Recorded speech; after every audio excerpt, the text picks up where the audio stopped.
morning crafters, it's Fiona Whitehead here today from craftystamping.blogspot.co.uk, and I've got a little giveaway for you today. I'm actually giving away a set of this Playful backgrounds. I ended up with 2 of these stamp sets, I'm not sure why, but it's a great little set with 4 photopolymer stamps, all brand new. Today we're going to be using this flourishy one, which is similar to the painter's palette, and we're going to be using it on a Christmas card. But this is a great set. If you haven't got it, all you have to do is subscribe to my YouTube channel. I will choose a winner on the 27th of November 2016. You can be anywhere in the world. I don't mind posting it overseas, and hopefully you'll get it in time for Christmas. So let's go on with our card today, and we're going to be using this stamp out of that set. I've done a sort of vintage style card here. This is a style of card that I like to do. This one I did in I think it's crumb cake and old olive, and this one is early espresso and mint macaron. Slightly different colour for Christmas, this one, but makes a change. So we're going to do the early espresso and mint macaron today. So I just have our cardstock cut in half to make a 6x4 card, and a piece of Whisper White, slightly smaller. I'll put the dimensions all on my blog. And we're going to just ink up our stamp with some mint macaron ink and just stamp our background. This might not be something you would first thought of for a Christmas card when you first see it. It just shows you background stamps can be good for anything. There we go, quite simple. What I'm also going to do is I'm going to rough up the edges. I have one of these edge roughing tools. If you don't have one, you can just use scissors. Stampin' Up did used to do them years ago, so you might find you've still got one in your stash. And I'm just going to rough up these edges. I know some of you won't like this, so if you get distressed at the idea of ripping up our paper, please look away.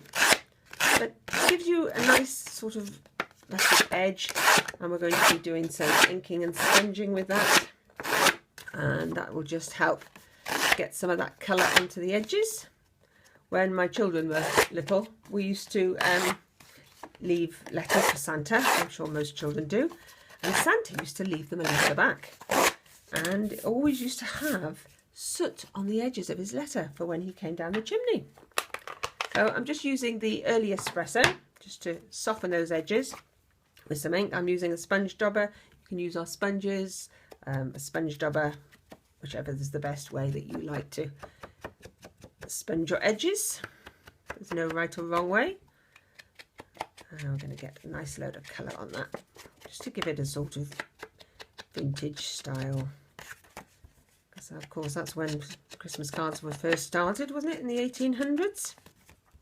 Where would we all be today if they hadn't? There, I'm just going to do this quite rough because we're on camera and we're against the time. And just to roughen it up a little bit more, I'm just going to curl the edges, just to soften this paper. There we go. The next thing I'm going to do is take some of our lovely baker's twine in the gold thread. I've used this quite a lot on my cards this Christmas. It comes in the pack of 3, and I must admit I'm running out of the gold more than I am the red and the green. There, we'll just tie that a couple of strands, as generous as you want to be really, and just tie it at the top. There we go. I will do a bow. I hope it works on camera. Yay, it does. Snip that off. Get my tails fixed in a minute. But first off, I'm going to show you these antique brads. I'm not sure whether you will have seen them in the catalogue. Sometimes little things like this get overlooked, and they're a selection of different pretty antique style brads, and they'll go really well with this card. So I'm going to choose this one and just pop a hole, whichever hole punch you like to use. Just be careful when you're doing your hole that you don't cut your thread.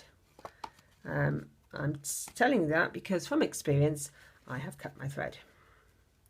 I'm just going to pop that either side of the thread, and it will just keep that thread in place as well, and on the back. There we go. You can put extra bows or extra ribbons around your little brand as well if you wish. There. The next thing I'm going to use I think we're ready to glue that down now. I'm not going to glue right to the edges because I want it to sort of curl up a little bit. So just put a little bit of snail on the back. And there, pop that on there. Excuse me, that was my clock binging. It's telling me it's nearly hour. Now, I'm also going to be using the Merry Tags framelits. You know, I love these and I've used them quite a lot. We're using the reindeer one. I've left the bit in the back so you can see what it is. And the, I don't know, the florally one, the cut out, the very pretty one. And what I've done with this is also just spun the edges and added a little bit of the gold on top.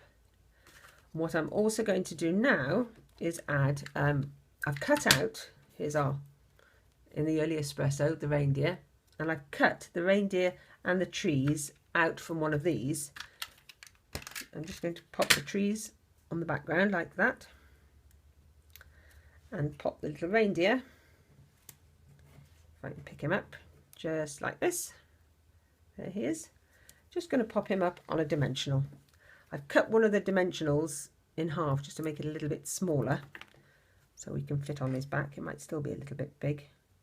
We can trim that so that we don't see it. Let's just make it a little bit smaller because we don't want to see the white through. There we go.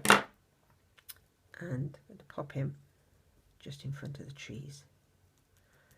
I've also taken some of our dazzling details here. I'm going to pop some of those on the trees just to give them a little bit of sparkle.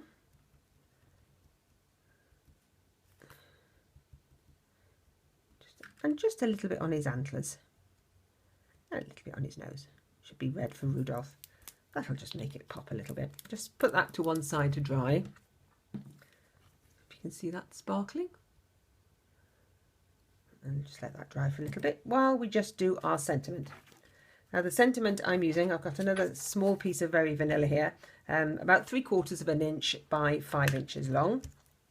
And I'm going to be using the stamp set Greetings from Santa. I love this because I love the wording in this one. And I'm using the Happy Christmas to all and to all a good night.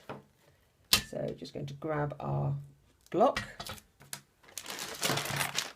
Just wipe off a little bit of that ink that was on there, and I'm going to use the early espresso.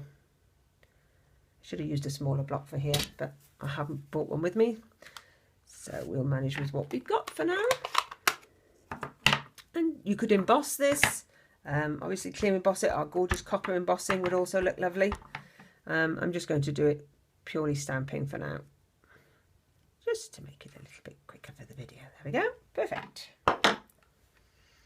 And I'm just going to do the banner, the edges. I'm going to cut that a little bit more. Oops, take that off. And then cut up to the middle, and to the side, and to the side.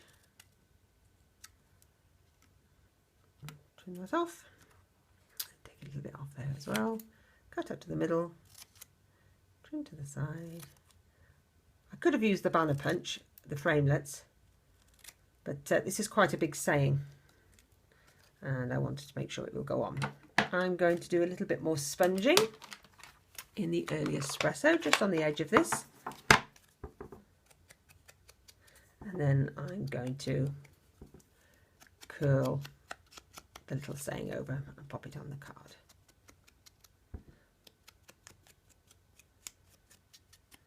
There we go. And just take my pokey tool, paper piercing tool as we should say, and I'm just going to pop that on there like that. Get some more dimensionals. One on there and one on there. There we go. And then just pop a dimensional on the back of our bauble, and that'll finish off our card. Just be gentle with this just in case it's not quite dry yet.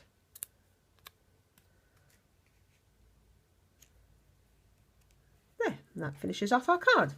So I hope you liked the card, and it's a slightly different style of card for you to try. And don't forget, if you'd like to win the set, just subscribe to my YouTube channel and I'll pop your name in the random organizer, and good luck. Thank you for watching. Bye bye.